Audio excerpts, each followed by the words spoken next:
I am a programs manager that sits in the Orlando, Florida area, and I'm so glad again to be here with you all today.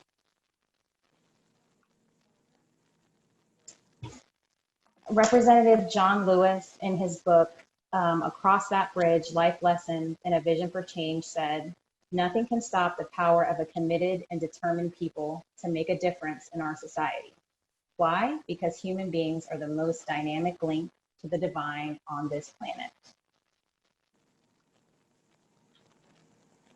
Certainly, this is an important time in our country with important elections, which will impact the direction of access to healthcare and affordability to MS medications.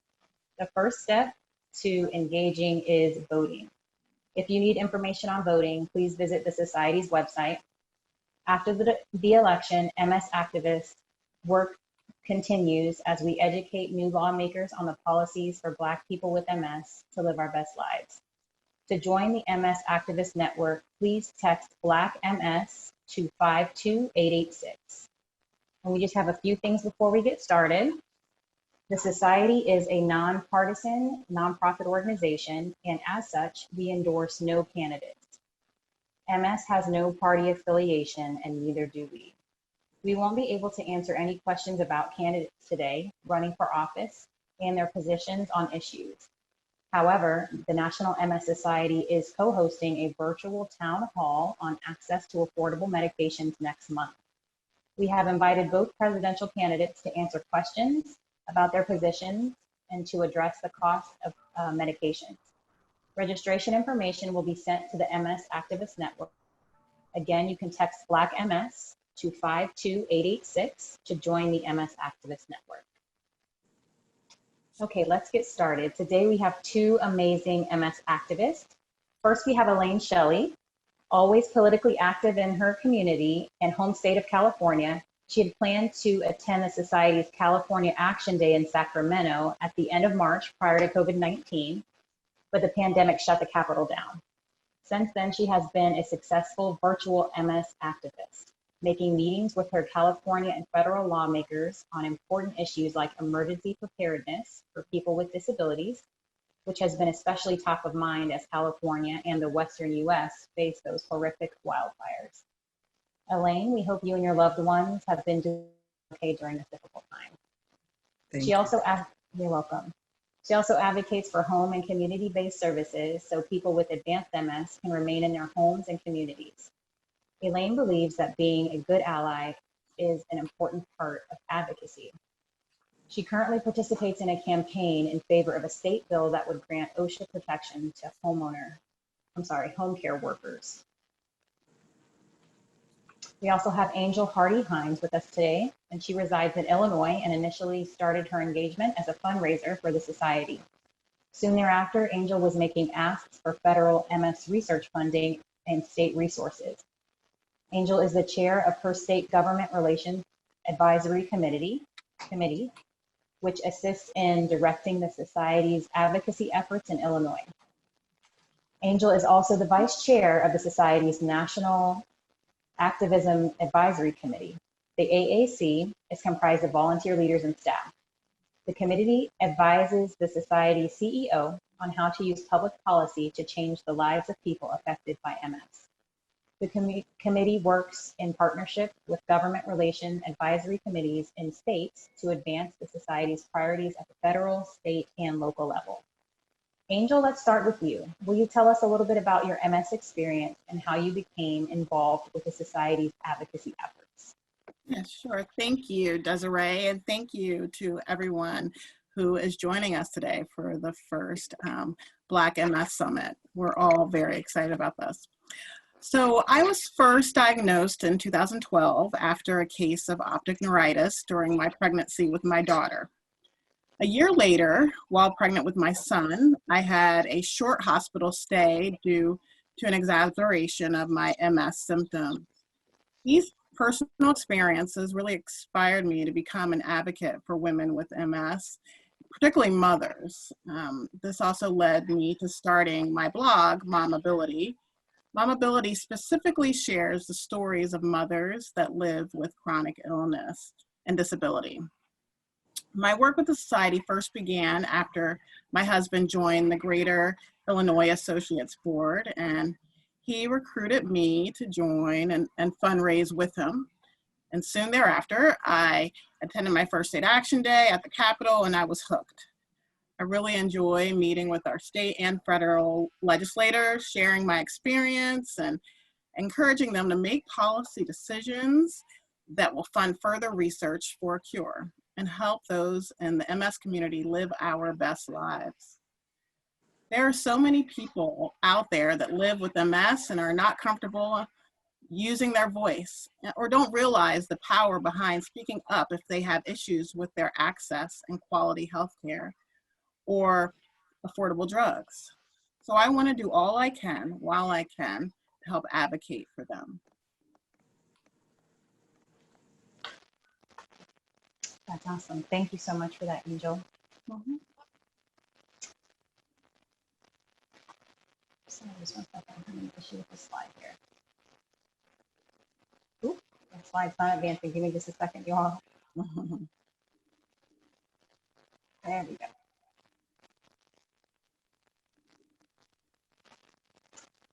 Elaine, would you please share more about your path to MS with us? Sure. I started having MS symptoms in 1989 when I was working as a newspaper journalist. And within a few months, I could no longer work as a journalist anymore. And since my MS progressed pretty rapidly and I became disabled pretty quickly, I was surprised at how many places I could no longer go because I used mobility devices, including wheelchair, canes, walkers, all that. So one of the things that I've always wanted to continue doing is being involved in the arts. It's always been an important part of my life. But a lot of the arts events that I wanted to go to were held in places where I couldn't get in. So I started calling arts executive directors and complaining. And I was surprised that they really wanted to engage and talk with me about the problems that I was encountering. And as a result, and you hear beeping in the background because today is Ocrevus Infusion Day. So I'm gonna see if I can get that beeping to stop.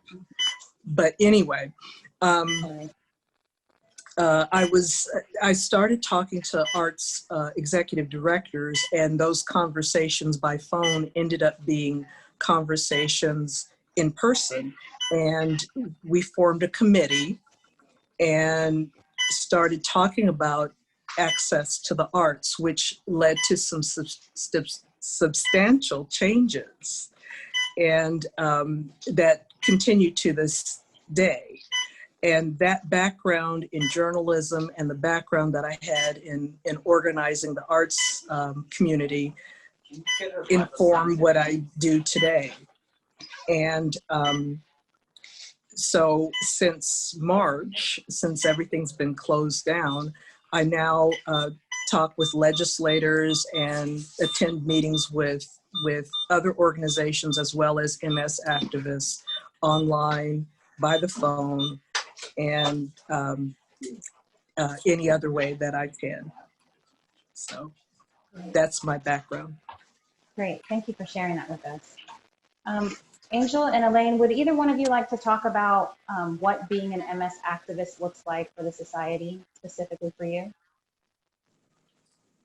Sure, I can share. I'm happy to share that. It's really, I personally have found it to be such a great experience to participate in activism with so many other people that live with MS or may have loved ones that have MS. And I'm on the Government Relations Advisory Committee. So, and once you sign up for the action alerts and become an activist, you can have join your state's GRAC. I'm also on the National Activism Advisory Committee. You can participate in state action days, which for some this year went virtual, but once we get on the other side of this, we will be back at your state capitol and federal capitals to meet with legislators, and it's a really great way to affect change. Elaine, do you want to share your experience as a district activist? Sure. I'm also a district activist leader, and I'm on the California Government Relations Advisory Committee. And following up on my belief of being a good ally, I also work with another organization that advocates for home care workers. And I use aids to help me remain independent in my home. So I feel that I need to be a good advocate for them in making sure that they're well paid, that they have good working conditions, and that they have protections that other frontline workers have. One of my particular interests is advocating for home and community-based services that help people with disabilities and people with advanced MS stay in their homes. So I've been doing a lot of work around that too. Wonderful. Elaine, will you share how your advocacy and activism is connected to the Black Lives Matter protest? Sure, that's a good question. Because of my age, and I don't mind telling you that I'm 63. I've seen a lot of movements and the arc of a lot of movements, and I know that things happen on a continuum.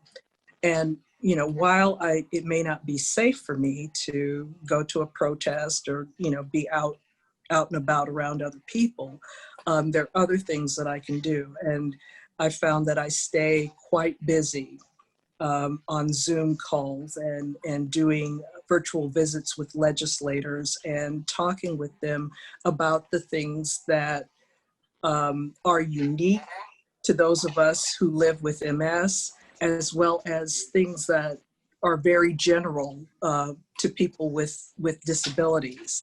And I think all that is very important as we talk about and think about making systemic changes, that everybody has something that they can do. Absolutely. Thank you for that, Elaine. Angel, would you want to tell us a little bit about how you championed affordable MS medication at the Illinois State House, and specifically a little bit more about your medication story? Sure. So I use multiple drugs to manage the symptoms of my disease. The cost of these drugs have risen every year since my diagnosis, and coupled with the cost of frequent office visits, MRIs, physical therapy, and other comprehensive services, this has affected my out-of-pocket health spending over the years. I am covered by employer-sponsored insurance, and studies show that people with MS spend 3 times more on health costs than average employees. Most of this is due to the increasing price of prescription drugs. There was this one time where I found myself with a charge of $900 for a 30-day supply of a symptom management prescription at the pharmacy. And I will never forget that day. It was a Friday. I was headed out of town with 2 adorable but screaming kids in the back seat, and I just really needed my medicine. I was shocked when the pharmacist told me that it was a cost of $900. So I just started to. Every young mother has moments of fatigue, exhaustion, but when you add a chronic illness like MS to that, sometimes the weight of it all can just break you down. The pharmacist could see the look in my face and went ahead and filled a 3-day supply of the prescription for me at the out-of-pocket cost of $90 to hold me over until I was able to work things out with the insurance company the following Monday. Living with MS is unpredictable and challenging, And almost every day, there are moments when I wonder if the disease is progressing and what this means for my future and the future of my family. I am extremely fortunate to be covered through my husband's employer-based insurance, but not everyone has that privilege. A sudden change in employment status might leave me or someone else without insurance or affordable access to medications that keep me active in my children's lives and in my community. But thankfully, the MS Society has launched a new survey with the Lewin Group to help us better understand these financial impacts of living with MS. The results of the survey will be used for discussions with policymakers to advocate for policies to improve the lives of people with MS and their families, and will help us inform future society initiatives like this one. I believe the MS Society staff on this call will be putting a link to the survey in the comments and should hopefully be sending it around to everyone when we're done. So. Thank you. Thank you for that. I think that's right. I think the link to that survey will be in the chat box. This year, we've seen new challenges within our healthcare system, but also previous challenges grow given the pandemic. We want to hear about your experiences, your challenges, and what health inequities you have seen in your communities.